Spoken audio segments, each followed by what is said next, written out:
Good morning kabayan, kapatid.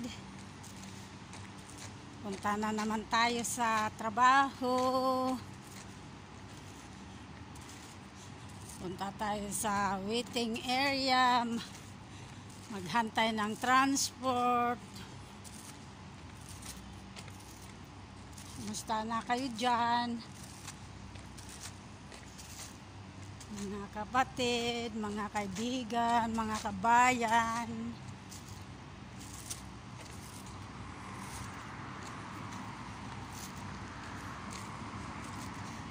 Saan po?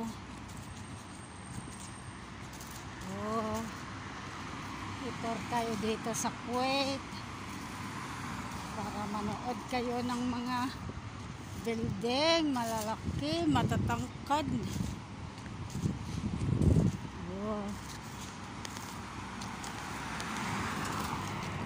Load tayo papunta kapatid. Ito na.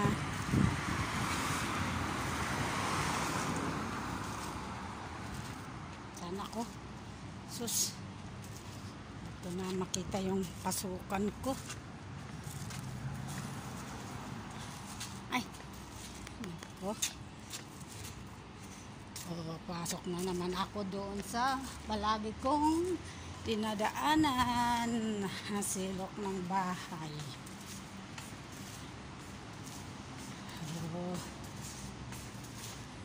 Madilim. Kahit may ilaw, madilim. Kasi silok ng bahay.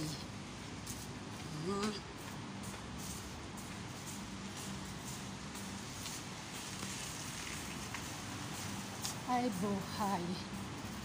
Buhay ng OFW.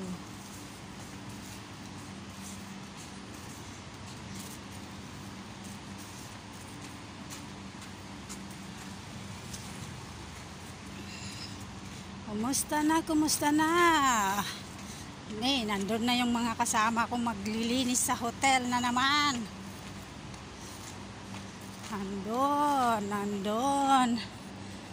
Nandun yung dalawang lalaki.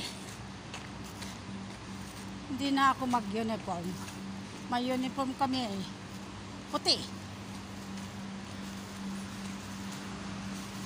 Ito na lang muna kasi maglalakad ako. Pag nandun na ako sa sa loob ng hotel, saka na lang ako mag-uniform. Magsuot ng uniform na puti. Kasi mapawisan, mainit dito sa Kuwait. Mainit ngayon. Walang init, pero pag ganitong umaga, alas 6, mainit pa rin kahit na walang init. Mas mainit na naman mamaya. Kasi ewan ko, parating na yata ang ulan. Pero mainit pa rin. Saka na lang dyan. Maghintay ka dyan. Antayin mo yung customer mo. Wala akong oras na magbili ngayon kasi baka iwanan ako yung transport. Wala na yung mga ako lang kasi yung tagahawalin na kasama dito. 2 kami, 5 kami. Baka nandun na sila nag-aantay sa antayan. Sige po, hanggang dito na lang. Hanggang dito na lang. Salamat po.